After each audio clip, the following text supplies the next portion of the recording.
Halo teman-teman, selamat datang di vlog kami. Hari ini kita lagi jalan menuju salah satu sentra kerajinan paling khas di Garut.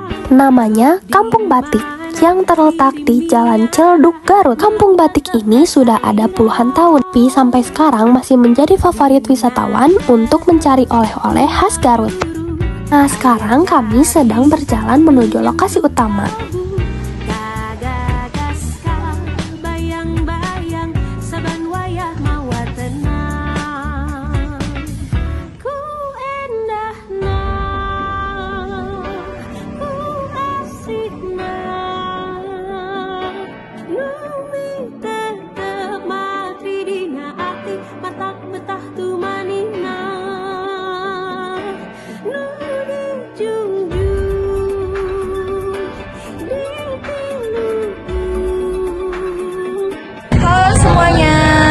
Jadi sekarang kita lagi ada di Kampung Batik yang tepatnya ada di Jalan Ciledug di Kecamatan Pasatapon.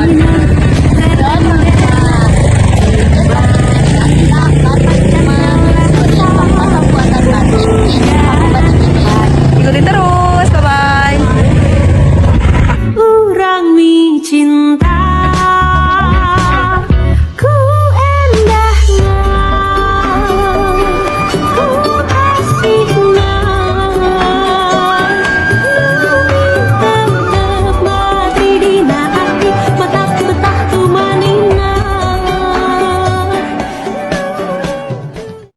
Assalamualaikum warahmatullahi wabarakatuh. Jadi di sini kita udah sampai di Kampung Batik. Nah, di sini kita bersama Ibu siapa Ibu? Ibu Ani Royani dari Batik Pudini. Nah, kita akan melakukan beberapa pertanyaan kepada Ibu Ani. Pertanyaan pertama, sejak kapan Ibu memulai membuat batik? Kalau Ibu masih gadis dari SMP udah mulai membatik. Cuman bantu-bantu ibu lah gitu ya, ibu nenek. Habis itu udah keluar sekolah, kerja di Asia dulu sampai 20 tahun, nenek sakit. Ibu tahun 2008 ibu melanjutkan usaha nenek gitu ya. Bukan nenek ibu ya, sok bilang nenek kayak incu-incu gitu. Ibu tahun 2008 mulai merintis sendiri gitu. Untung kebetulan ini ada rumah tua, ini nggak punya anak, meninggal, akhirnya dijual sama ibu. Ibu bisa berjualan di sini di depan. Alhamdulillah. Jadi di depan mah mudah ya buat tamu gitu. Kan kadang orang-orang kemudian mah males ke belakang, kan di belakang juga banyak. Tadinya bekas karyawan ibu nenek dulu, nah tapi sekarang banyak yang buka sendiri. Tadinya nenek karyawannya 20 orang, yang pindah ke ibu ada 9 orang, yang lainnya buka sendiri. Jadi Ibu lebih banyak belajar sama nenek Ibu? Sama ibu-ibu. Sama ibu. Ibu nenek tanya ke anak cucunya kan bilang nenek, jadi ibu bilangnya ibu nenek. Apa sih bahan dan alat apa saja yang digunakan untuk membuat batik? Pertama, bahan dasar yang kayak gini, kain katun putih. Tapi kalau kita nggak bilang boleh takut ya, kayak untuk orang meninggal. Tapi namanya kain putih Primissima. Yang paling bagus pas nyancap 3 kupu-kupu ini. Kedua, lilin yang kayak gini, lilin untuk bahan-bahan untuk menutupi pewarnaan. Jadi kalau ada yang ada lilin di kupu-kupu kan di temboknya ada lilin-lilinnya malam kalau di sini. Yang putih nanti jadi biru. Karena garukan yang pertama warna dasar biru. Nah, yang putih bakalan jadi biru, yang kena lilin bakal jadi putih lagi. Kembali. Jadi lilin itu untuk melindungi pewarnaan. Ketiga canting untuk menulis. Canting itu ada 3 macam. Canting kecil, canting ceret 2, canting besar namanya pananggung. Kalau keempat pewarnaan. Jadi ada bahan, ada 4. Tapi kalau alat-alat kan yang kayak gini kan wangkring namanya. Wangkring, kompor, ada yang kompor dulu makan masih kompor minyak tanahnya yang kecil. Sekarang udah ada gas, pakai gas. Kalau proses pembuatan batik sendiri sendiri gimana? Kalau proses dasarnya menggambar dulu seperti ini ya, menggambar dulu, setelah menggambar terus ditembokkan tapi ditutupin tuh pakai lilin. Nanti proses keduanya pewarnaan biru. Setelah pewarnaan biru dirorot, dipakai air, pakai soda abu, pakai aci, dirorot, sudah diwarna, dirorot itunya, lilinnya dicopotin biar jadi kalinya putih sama biru, nanti tulis lagi. Jadi prosesnya 3 kali. Pertama menggambar, kedua ngebiruannya, menembokkan kia, ketiga terakhir mengasih pewarnaan. Untuk pesan ibu sendiri, harapan ibu sendiri untuk generasi bunda terhadap batik ini gitu. Ibu mengharapkan anak-anak muda generasi penerus ibu ya, kalau nenek ibu meninggal atau ibu meninggal kan harus ada generasi penerus, misalnya anak-anak ibu, cucu-cucu ibunya nanti gitu. Ada generasi penerusnya. Ini kan kebudayaan bangsa kita, nenek moyang kita harus menjaganya kan, harus meneruskan, harus ada generasi penerus. Saya kalau nggak ada lumayan usaha daripada kerja di orang. Ini jadi pengusaha enak diam di rumah. Kalau harapan ibu sendiri buat generasi muda biar kita tuh cinta sama budaya Indonesia, ya salah satunya batik. Jadi harus belajarlah menikmati, merasakan cara membuat batik itu gimana, susahnya, keselnya, ribetnya cara membatik itu gimana. Jadi nanti ada kesemangatan untuk anak-anak muda. Kalau sudah cinta ya, pertama belajar, ibu sering melatihnya. Ada kalau yang keselan, nggak mau kesel, males Tapi kalau yang sekali pegang canting, dia tuh langsung suka, langsung mau berapa gambar, udah Bu ya, ke bagian ibu-ibu yang lain, sebentar Pak, sedikit lagi, kalau itu yang sudah suka. Ya, kalau orang yang keselan mah pasti males. Satu gambar gini aja nggak selesai, udah Pak, males manja lah. Ada yang sabar. Proses membatik itu orangnya harus yang sabar, telaten, tekun. Kalau dia dalam hati ikhlas. Nah, selanjutnya kita akan berpindah ke tempat kedua. Di tempat ini kita dapat melihat secara langsung proses pembuatan batik, mulai dari membuat pola, mencanting, hingga mewarnai kain. Menariknya, kita juga bisa ikut mencoba membuat batik sendiri. Yuk kita lihat bagaimana keindahan batik tercipta dari tangan-tangan kreatif para pengrajin.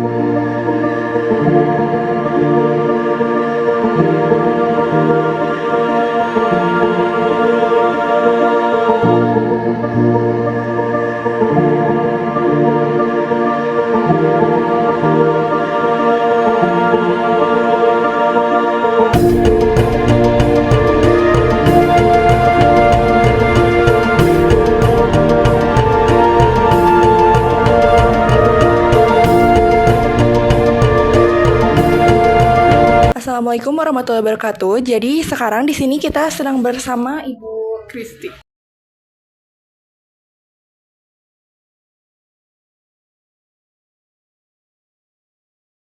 Apakah semua warga di kampung ini terlibat dalam proses membatik atau tidak? Kalau semua sih enggak, cuman di sini mendominasi pembatik itu, pengrajinnya di sini.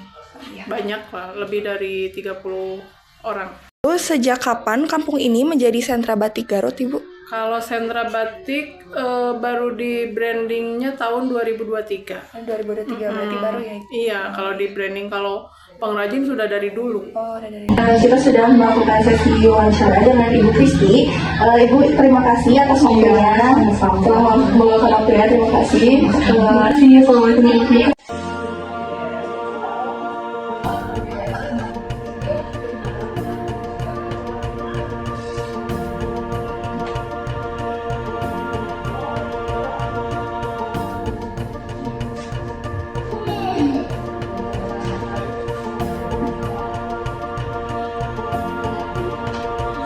Kok diem?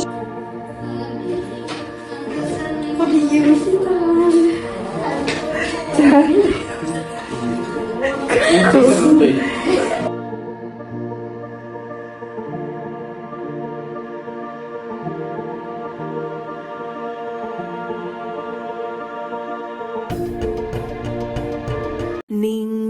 Seru banget kan ngeliat kita ngebatik? Sekarang kita kemana ya?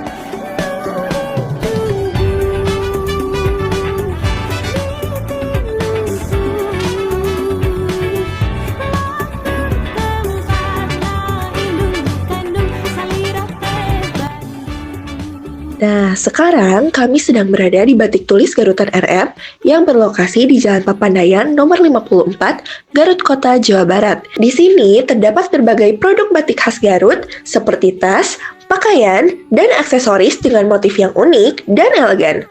Setiap karya mencerminkan keindahan budaya lokal dan kreativitas tanpa batas. Batik Tulis Garutan RM, tradisi yang terus hidup dalam gaya modern.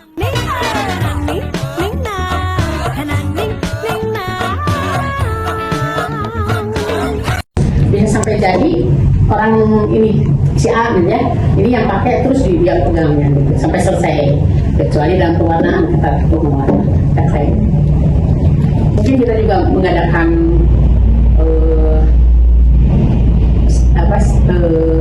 sekolah-sekolah kayak gitu.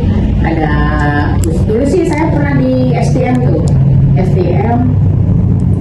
di apa ya, di sana apa ya itu ya, yang komputer itu tapi tentang batik gitu. Ada kita punya sama itu untuk supaya ya si batik sendiri juga punya jangan sampai hilang lah atau apa juga. Tadi Ibu sudah di masa jaya bisa dibilang ya, apakah perusahaan ini mendapat penghargaan dan apa sih penghargaan? Banyak penghargaan. Kita tuh, nah ini maksud Pak SBY, kita tuh dapat para karya tuh di Istana Negara. Para karya tuh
melihat budaya-budaya Garut yang udah kita lihat dari tadi.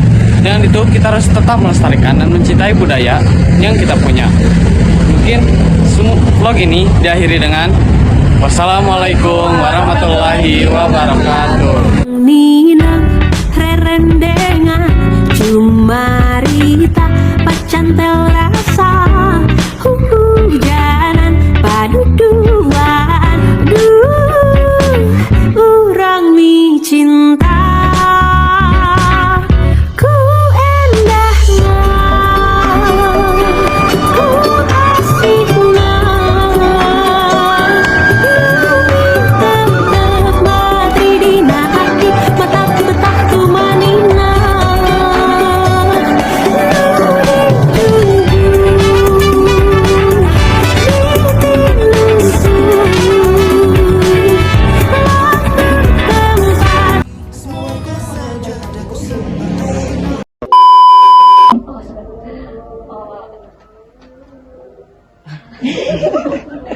Maaf ya ibu, ibu maaf.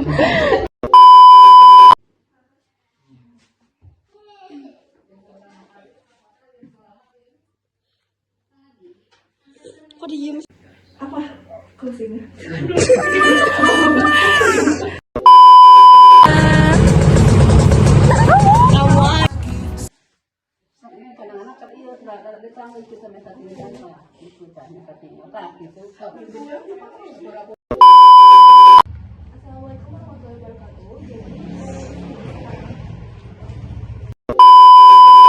Halo semua.